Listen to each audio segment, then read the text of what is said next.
Hay algo que hace que muchos recién egresados, personas que recién comienzan su vida laboral, se enfrenten a situaciones o sucesos paranormales, y quizás sea esta juventud de recién egresados que los hace curiosos. Pero muchas veces, tal curiosidad paga con la peor moneda posible.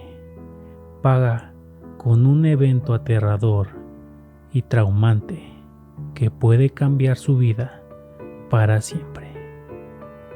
Esta historia nos la trae Fernando, la pareja de Susan, quien es la protagonista de esta historia. Susan era una enfermera psiquiátrica y cuando estaba empezando su carrera como enfermera, solía trabajar en unas instalaciones de salud mental. Había un residente dentro de estas instalaciones que no hablaba, pero no había una razón del por qué no lo hacía, al menos no una médica. Simplemente no decidía hacerlo, aparentemente. En su juventud, había tenido una vida normal. Incluso los que lo conocieron testifican que él solía hablar. Era una persona normal, con la excepción de que medía casi 7 pies de altura, o lo que es igual a 2.1 metros.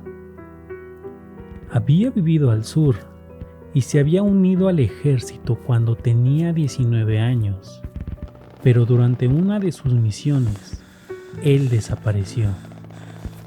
Fue declarado desaparecido, dado de baja y posteriormente declarado muerto. Pero 10 años después, un hombre de 7 pies de altura entró a la sala de emergencia de un hospital. Se aproximó a la recepción, cubierto de polvo y vistiendo la misma ropa que se había reportado que vestía el mismo día que desapareció. Todos en la sala de emergencia se le quedaron viendo. El simple hecho de ver a un hombre de más de 2 metros era llamativo. Ahora, ver a un hombre de más de 2 metros cubierto de tierra y polvo, con ropas que no se usaban ya hace un par de años. Se aproximó a la recepción y sin parpadear le dijo a la recepcionista: "Mi nombre es Marlon Duchesne. Por cierto, no era su verdadero nombre. Y llevo muerto 10 años". Estas fueron las últimas palabras que salieron de la voz del misterioso hombre de Michigan. Su número de seguridad social no había sido usado y no tenía ninguna clase de identificación con él, pero con sus huellas digitales y con los reportes de personas desaparecidas, lograron reconocerlo al final. Un hombre con su descripción era relativamente fácil de identificar. Se le notificó a la familia, pero esta no quiso ser contactada de nuevo.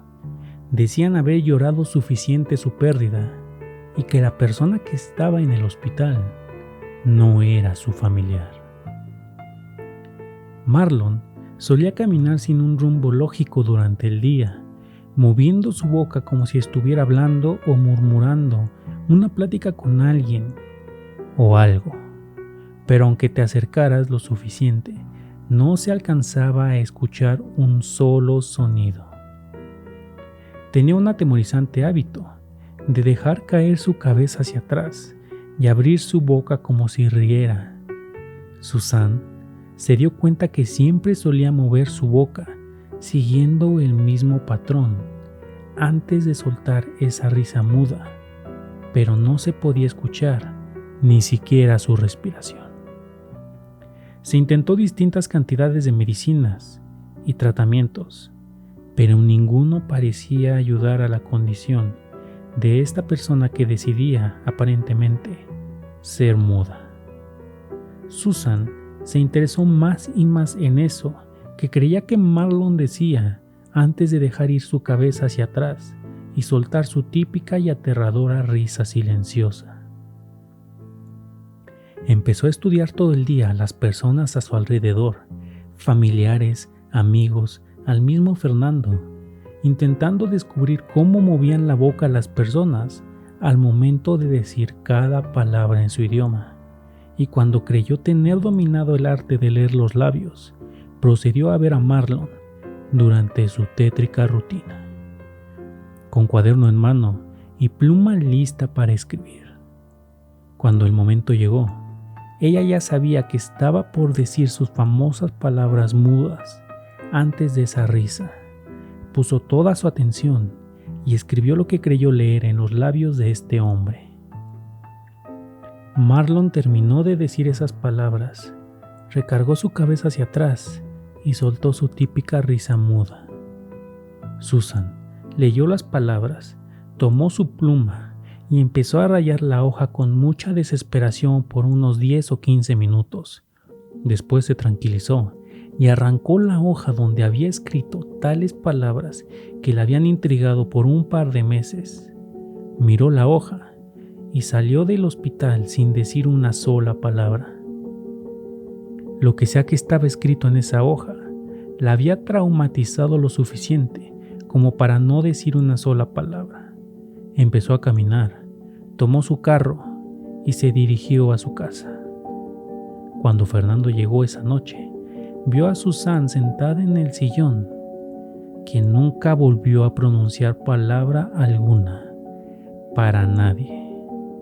Simplemente se sentaba en el sillón, en silencio, y en un momento durante el día parecía murmurar algunas palabras, sin producir sonido alguno, y después esbozar una pequeña risa para después quedarse en silencio nuevamente.